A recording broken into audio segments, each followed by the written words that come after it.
Des reports en report, que retenir de ces mouvements de C64? Nous allons en parler avec un des secrétaires général de cette coalition. Lui, il s'appelle Rodrigue Ramazani. Bienvenue.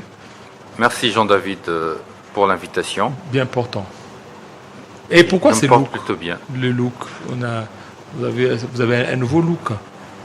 Oui, on s'oublie soi-même pour la République. Ah. C'est pas un look, plutôt un état d'esprit. État d'esprit. Une manière d'être. État d'esprit des secrétaires généraux.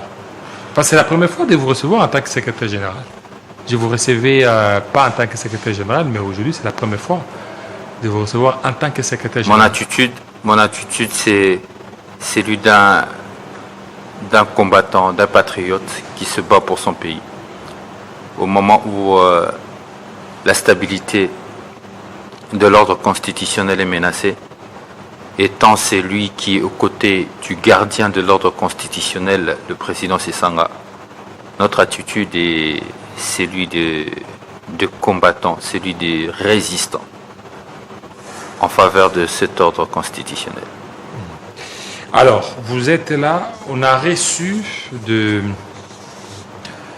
des doléances de beaucoup de nos téléspectateurs et de beaucoup de Congolais disant être déçus par la décision prise par C64 de pouvoir reporter, encore une fois de plus, leur marche pacifique. Et ils disent, au niveau de C64, il y a 3 personnes qui créent un peu du désordre, parmi lesquelles il y a Denis Sesanga, il y a Jean-Marc Kabund, il y a aussi Martin Fayou. Vous êtes là, Monsieur Rodrigue, avec la situation qui se passe en République démocratique du Congo. Au lieu de fédérer des forces, aujourd'hui, au niveau des C64, il y a encore des divisions et des frustrations. Merci Jean-David. Ce que je constate aujourd'hui, c'est le changement et l'évolution.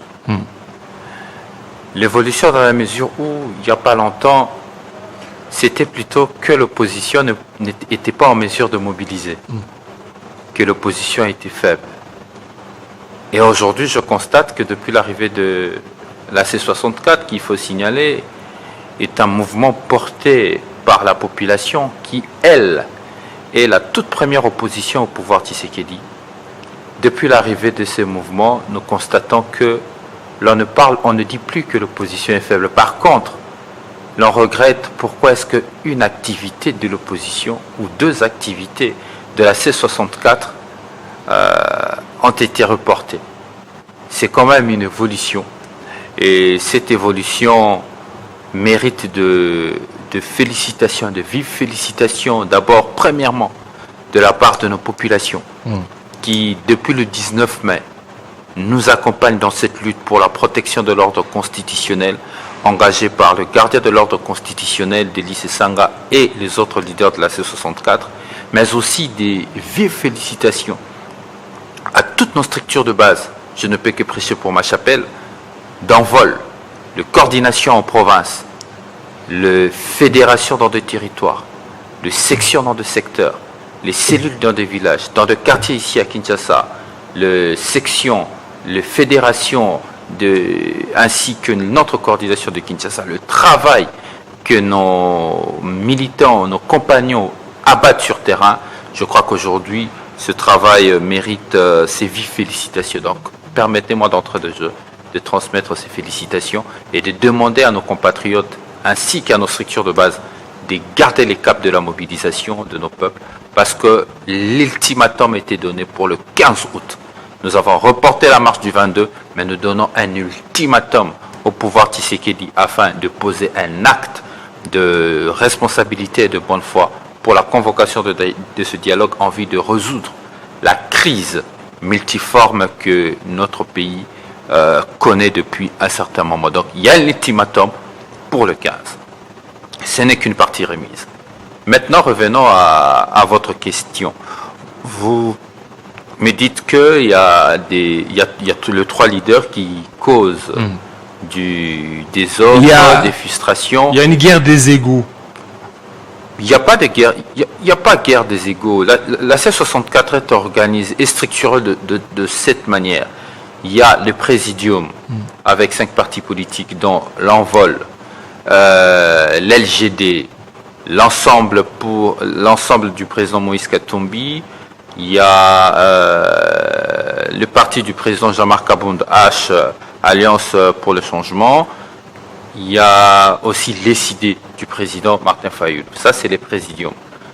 Ce sont les présidents nationaux de nos partis qui y siègent. Ensuite, il y a la conférence de présidents, où vous retrouvez plusieurs autres partis de l'opposition, ainsi que de mouvements associatifs, notamment tels que l'Intérêt Général, vous avez le Cri du Peuple, vous avez, pour les citer des noms, MNR, plusieurs autres partis politiques qui se retrouvent au sein de la conférence du président. Et c'est l'organe qui prend des décisions.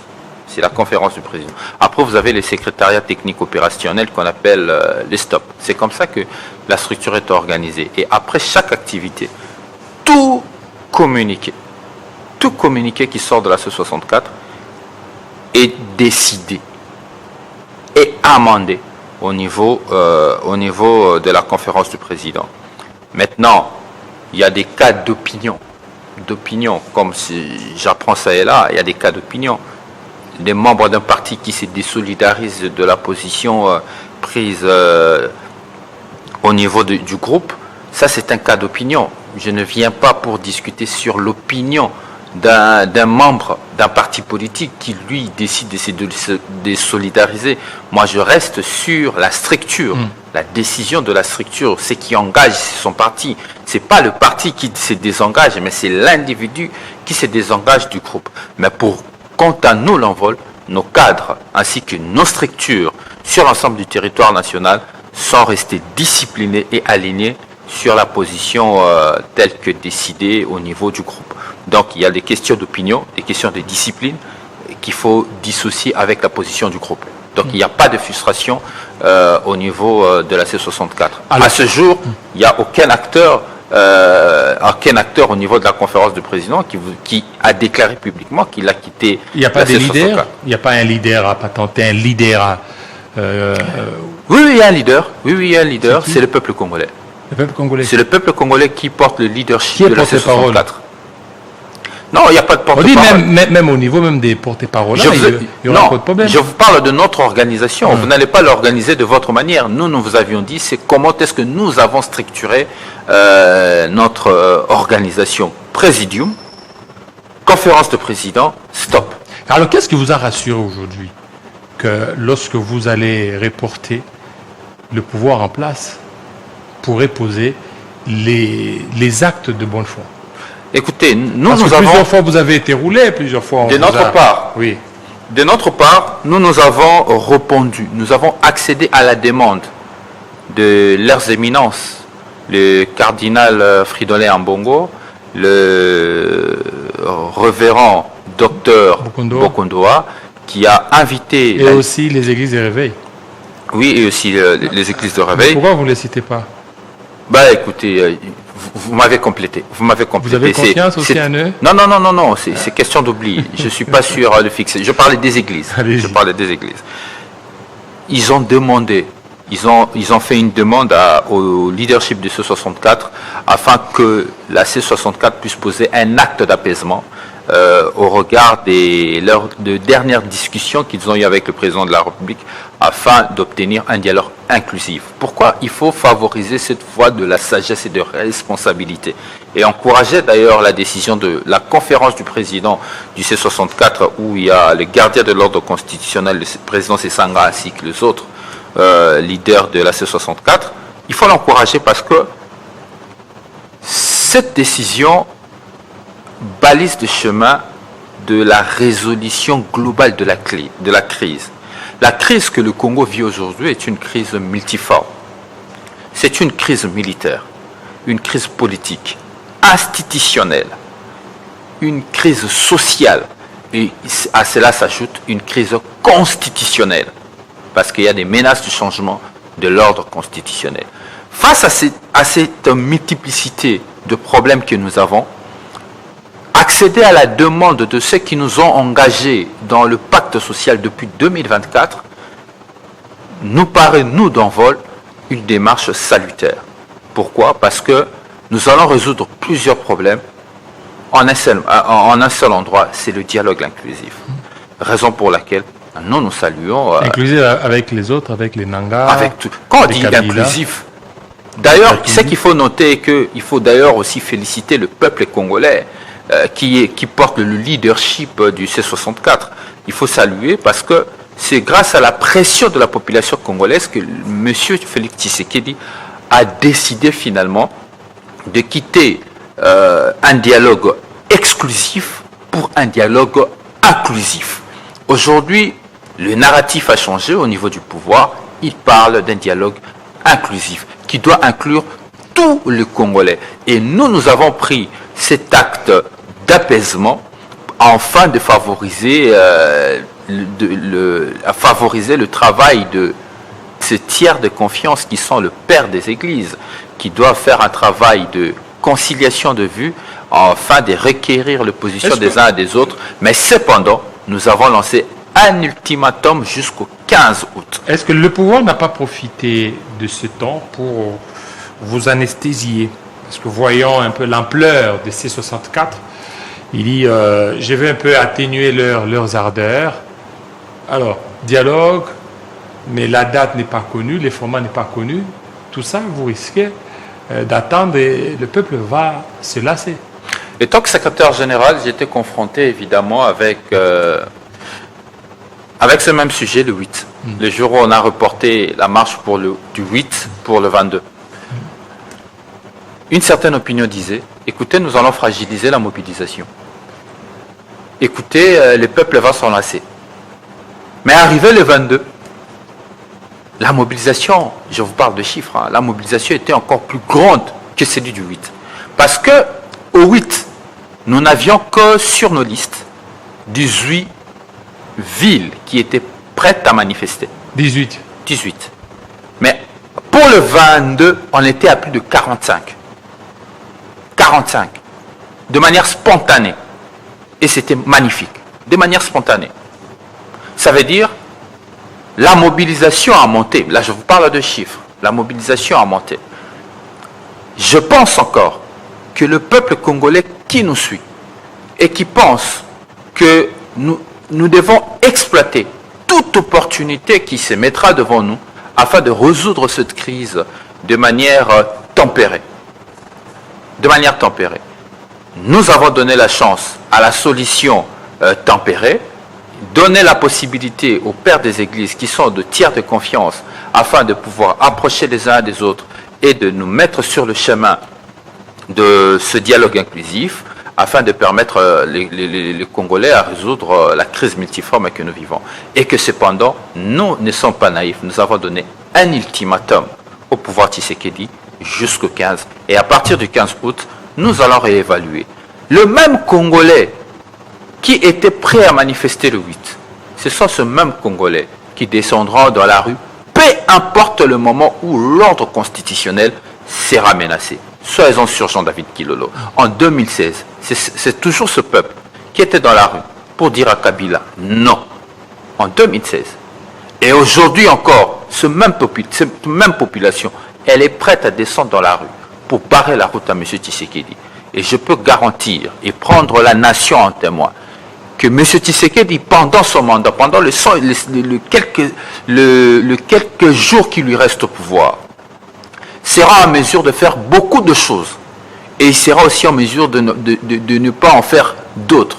Mais vraiment, ce qui est sûr et certain qu'il ne fera pas, c'est de changer la Constitution. Est-ce que ce ne sont pas des béquilles que vous donnez au pouvoir? Parce que déjà, nous sommes en 2026, mi-2026, il reste pratiquement une année. Et une fois que vous allez demander les dialogues, le pouvoir risque aussi de dépasser aussi leur mandat, aller au-delà, parce qu'au niveau des dialogues, il y a des discussions, ça peut faire même 2 ans, 3 ans, et le pouvoir va continuer. Non, le dialogue ne fera pas 2 ans, 3 ans. Il y a une feuille de route qui existe.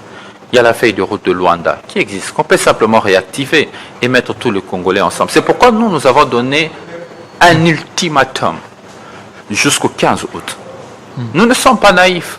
Cependant, nous sommes patriotes. Nous sommes ouverts. Nous voulons une solution pour le pays. Nous n'avons pas l'intention d'embraser le pays. Notre souhait est que nous puissions trouver des solutions pacifiques aux problèmes qui se posent au sein de la République. Et maintenant, c'est la responsabilité de M. Tshisekedi lui-même de poser un acte de bonne foi, convoquant ces dialogues, afin de permettre que tous les Congolais se retrouvent pour discuter. Pour nous, l'envol, ce dialogue doit être inclusif, premièrement. Il ne doit pas avoir de question de changement de la Constitution. Troisièmement, décrispation politique. Cessation des poursuites politiques et des arrestations politiques, afin de permettre que tous les Congolais se retrouvent ensemble. Mais vous n'allez pas interdire les Congolais de réfléchir aussi sur le changement de la Constitution lors du dialogue? Ce n'est pas nous qui interdisons les Congolais des... Oui, mais parce qu'au niveau des dialogues, toutes les questions seront abordées. Je dis ceci, ce n'est pas nous qui interdisons les Congolais de réfléchir. C'est le peuple congolais lui-même qui a interdit la question du changement de la Constitution. C'est le peuple congolais qui est dans le C64 qui porte ce leadership. Et peu importe le leadership qui arrivera un jour à la tête du pays, celui qui osera penser un jour encore changer la Constitution, il aura toujours ce peuple devant lui. Et c'est ça, ce peuple-là, la C64. Pour moi, la C64 doit être considérée comme un ange gardien de la Constitution, ou mieux, un syndicat de la protection de l'ordre pour la protection de l'ordre constitutionnel. Peu importe le président, même mon président, le gardien de l'ordre constitutionnel lui-même, le jour, en 2028, lorsqu'il sera au pouvoir, si jamais il décidait de changer la Constitution, la C64 renaîtra, sera réactivée pour protéger la Constitution. Donc la C64 ne sera jamais dissoute. La C64 n'est pas appelée à disparaître. La C64, par contre, est appelée à résister dans le temps et à perdurer. Alors, quelle est la situation judiciaire de votre président? Il a eu des problèmes avec la justice, on a ravi son passeport et quand il était à Bujumbura, il a été invité à comparaître. Mais où est-ce que vous en êtes? Bon, il y a un problème de mode de signification d'acte de justice parce que, bon, la plainte, nous l'avions vue sur les réseaux sociaux. Bon, maintenant, je ne sais pas si la publication sur les réseaux sociaux par un média, un journaliste d'une plainte devient un acte de signification. Je ne pense pas. Donc, sa situation judiciaire, son casier judiciaire est vide. Et aujourd'hui, il n'a aucune invitation par devant le parquet ou une juridiction pour comparaître pour un fait ou un autre. Donc, Deli Sesang est un homme libre. Deli Sesang a récupéré son passeport après l'intervention du président en exercice de l'Union africaine, Évariste Ndayishimiye. Et il n'y a pas que lui, il y a aussi le secrétaire général de l'LGD, Franck Lechamala, qui lui aussi, par la même voie, avait récupéré son passeport. Donc, sa situation judiciaire est vide. Et sauf que sur les réseaux sociaux, évidemment, comme tout Congolais, nous avons constaté qu'il y avait une plainte une convocation. Et maintenant, sa santé, ça va? Qui circulait. Et sa santé? On l'a vu. Il s'efforce. C'est un homme, en fait, c'est un homme brave. C'est un brave homme. C'est un monsieur qui n'aime pas s'avouer vaincu. Et il s'efforce à aller bien pour ne pas baisser la face à tout le Congolais qui porte l'espoir en lui. Il veut qu'il garde espoir, mais cependant son état de santé nécessite des analyses approfondies au regard du lieu sensible où la balle létale lui avait touché. Ouais. Touché par balle?